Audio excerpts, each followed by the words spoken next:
Welcome back. You know, I've done my best to reach out to authorities to try and get their explanation for things at the Edgewood, BC Ostrich Farm. In fact, when I was out there briefly a couple of weeks ago, the very first person I interviewed was an RCMP spokesman. And I thought, you know, I've heard the criticisms. I've heard the case made by the Ostrich Farm. Let me do my best to get the other side of the story. And I have to say, talking to the police officer was not fruitful. I mean, basically his answers to everything was, we're just here as security for the Canadian Food Inspection Agency. And they, of course, had nothing to say themselves. Here's a quick clip of that longer interview. I'll only show you about a minute. Take a look. Rebel News Armado is telling the other side of the story, and we're sympathetic to the ostrich farm and even the ostriches. But it behooves us to get your side of the story if the police indeed have a side. Maybe you could start by telling us who's here on behalf of the RCMP and what your mandate is. Yes, well, so any situation where there's protest, we are an impartial party. So in this particular case, we're on site at the request of the Canadian Food Inspection Agency. And our role here specifically is public safety, to keep the peace, and to enforce the law if necessary. Now, I spoke to some of the other officers. They're coming in from pretty far afield. I mean, it looks like a pretty big operation. Are you at liberty to disclose how many RCMP are involved? We don't speak to the numbers specifically for operational security reasons. What I can tell you is there are a number of different support units under the critical response unit here. So overall operations is conducted by critical response unit, which responds to such things as wildfires, floods, things of that nature, as well as protests. Those support services that you may have seen over the last couple of weeks, we have remote powered aircraft system, obviously. We've got some medics here, among others. So to ensure that we don't compromise public safety in any one community, we bring in officers from across the province. As you may have seen on Friday, I actually had a chance to put a question to the federal health minister herself, and I tried to be so gentle and softball.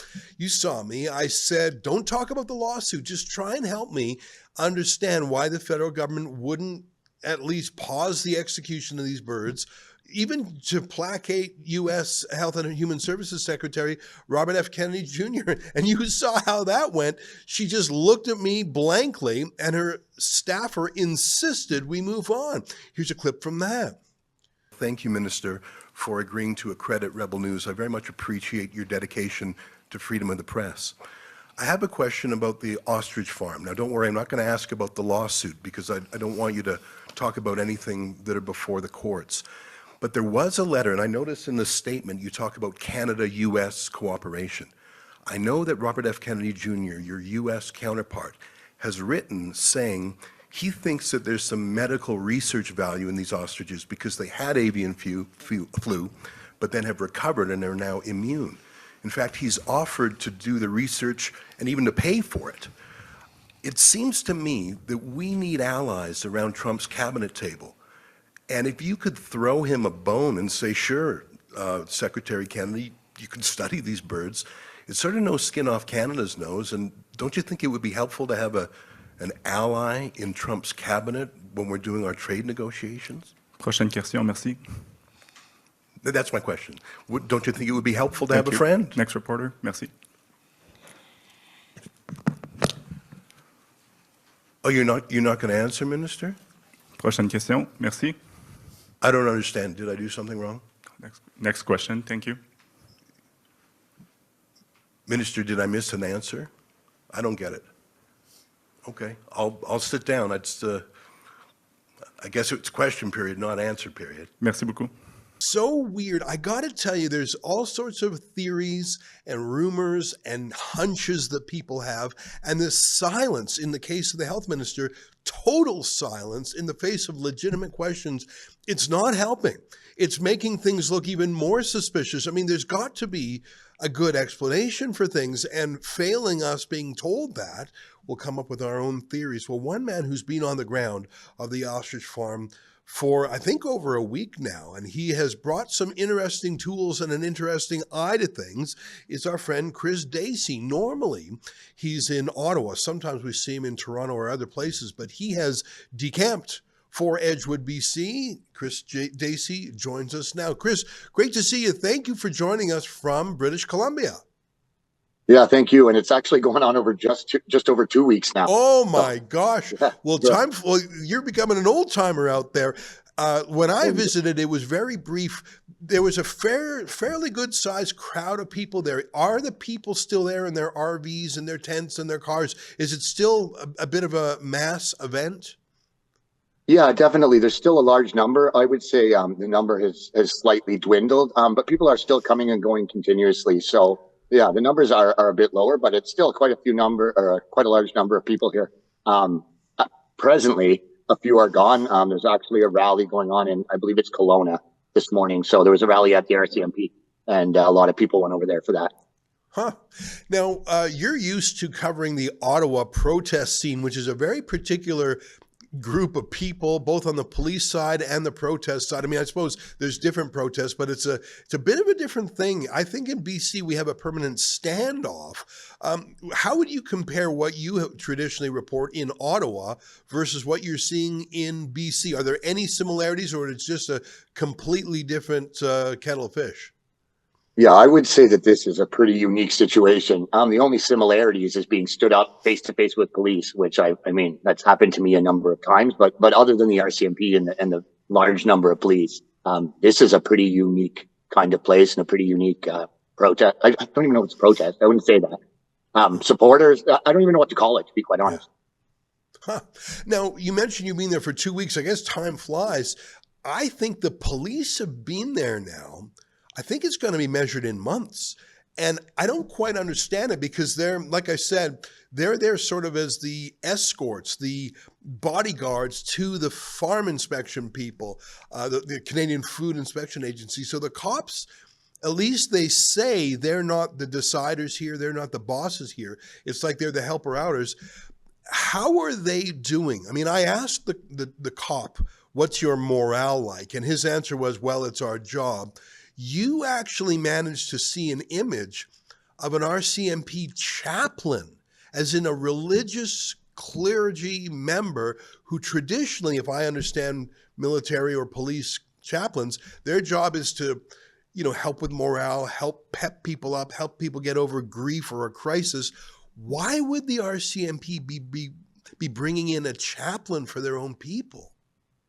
Yeah, well, I imagine that people must be having a hard time. If there's a chaplain, generally it's because people are in need of, like you say, moral support.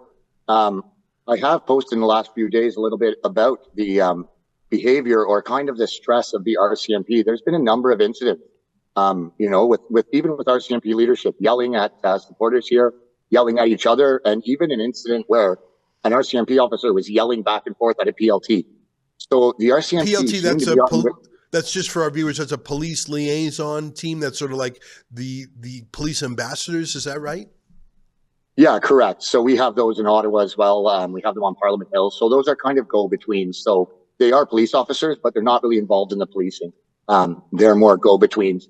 But there's been obvious tension here. And it seems to me that it's not really about the supporters.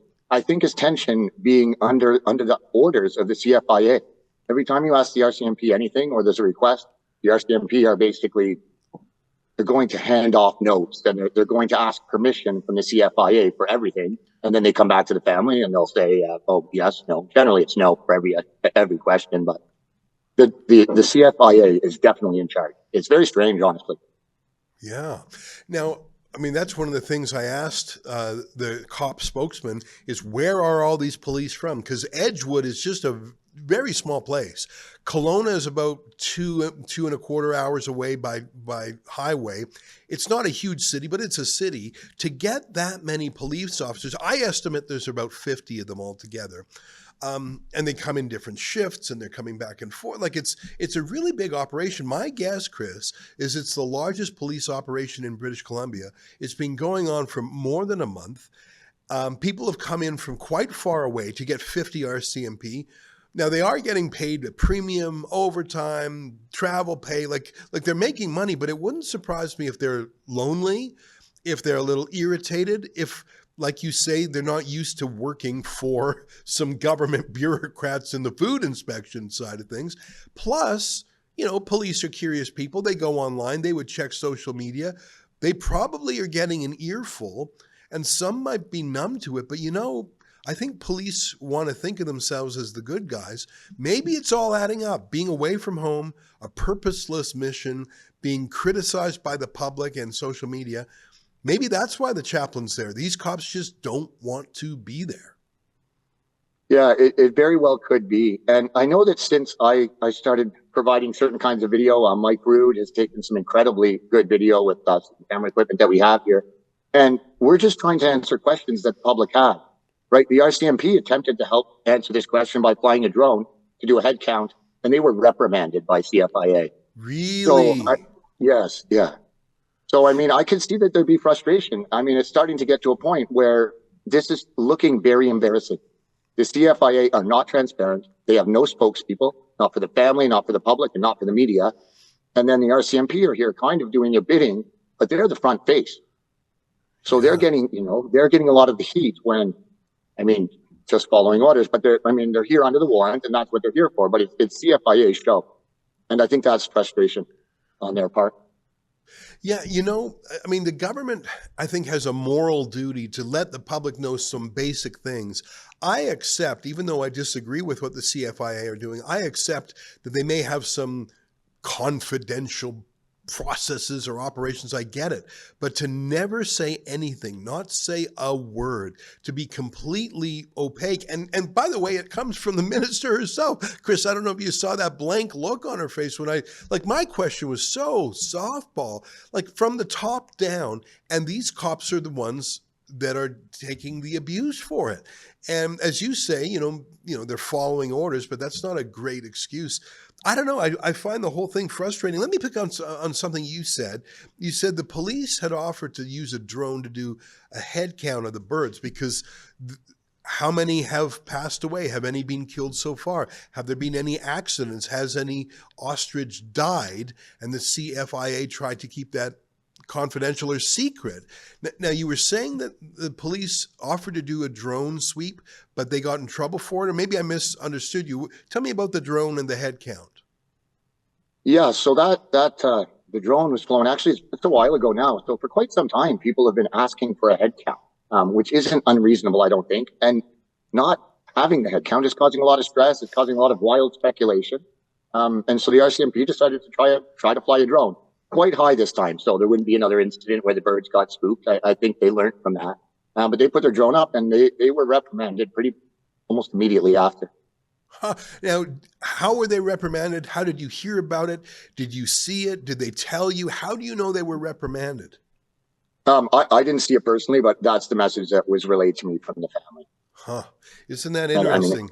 Yeah. I've seen, of course, every police officer has their own personality. Now, they're all under the same marching orders. But even when I was there for my brief time, I could see some who were more friendly, who were trying to, build some sort of rapport with people. And I remember this one particular guy who had a mask on, and whenever the people, there's sort of a police line of yellow ribbons, which is sort of like a DMZ or something, and the farmers come up to that line and the police come up to that line and they sort of meet. It would be like the Berlin Wall or something.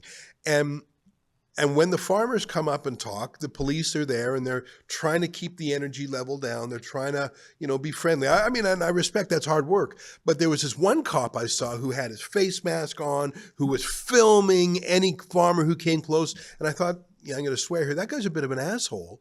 He's enjoying the antagonism. He's spying on people. Why is he doing that? Does he think the people are the enemy? So there's different personalities of different police, and I don't know. They're in their own way. They're cooped up too. Yeah, and I've definitely noticed that some police officers are a little different than others, and honestly, I've gotten into it a little bit with a couple of them who I thought were being pretty rude. That area you're talking about is actually called the arrest gate. It's by the RCMP, not me. That's what they called it for their operation. And that's the gate that the seized property on the corner. There's a family on the corner that aren't the farm, but just happened to be near the farm and they needed their property. So they line up against that at the arrest gate. And there's some tension there sometimes, especially at night when that family wants to get in and out of their property. They have to come in, ask permission, and a few things can go wrong. And there's been, a few incidents there, and that kind of bothered me a bit. I had lights shined in my eyeballs, like high-powered flashlights. That didn't make me too thrilled, and directly into my camera while I was trying to film. So, things like that don't go over too well with me. And I have a bit of history with the police. I'm emotional at times, and there was once or twice I got a little bit heated, but nothing crazy. Isn't that funny? You made me think of something from a few years ago during the lockdowns. There's a church south of Edmonton called the Grace Life Church, and the police came and they put a fence around the whole church and sort of commandeered it and turned it into like a police base. It was really crazy. But there was a neighbor who shared part of the entrance road, and the police blocked his road, and the fury with which he came out at those cops who blocked him instead of just the church. It was outrageous that they blocked the church, but you made me just think of the police sort of being ham-fisted, not planning well, not taking into account neighbors. It's quite something. Now, I think everyone's waiting on the Supreme Court of Canada to issue an advisory on whether or not they will hear an appeal. You have a right to appeal anything to the Court of Appeal in your province, but not everyone has the right to appeal it to the Supreme Court of Canada. In fact, you have to sort of make a little application called it's called for leave to appeal. The Supreme Court has to say, yes, your case is important enough or controversial enough that we think it should be one of the small number of cases we can hear. There's only one Supreme Court. They don't have time to hear 1,000 cases a year. So right now, everyone's waiting to hear whether or not the Supreme Court of Canada will grant leave to appear in the Supreme Court. So until the Supreme Court says yes or no to whether they'll take the case, everything's frozen. So that's how we sort of know that these ostriches aren't in jeopardy right now, because the Supreme Court still hasn't let us know when they're going to make that ruling. This could drag on for months, Chris. I mean, the Supreme Court is not known for being fast. What would happen if this thing goes? I mean, I don't know what the weather's like out there, but what happens if this thing goes to Christmas or to the New Year? What happens if it's snow on the ground? I mean, how are they even going to handle things then? Yeah, I mean, there's already snow now if I look out in the tops of the mountains, and it's definitely getting cold here at night. I do know that people around here and the supporters, they're already starting to prepare, hunker down for winter. So it sounds like people are going to keep riding this out.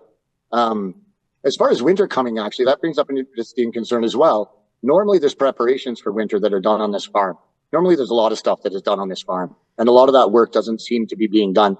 The birds are going to need protection during the winter and some sort of shelter and bedding, and it seems like a lot of the regular farm work that should be done on a farm is not getting done right now. Wow. How do you think it's going to end?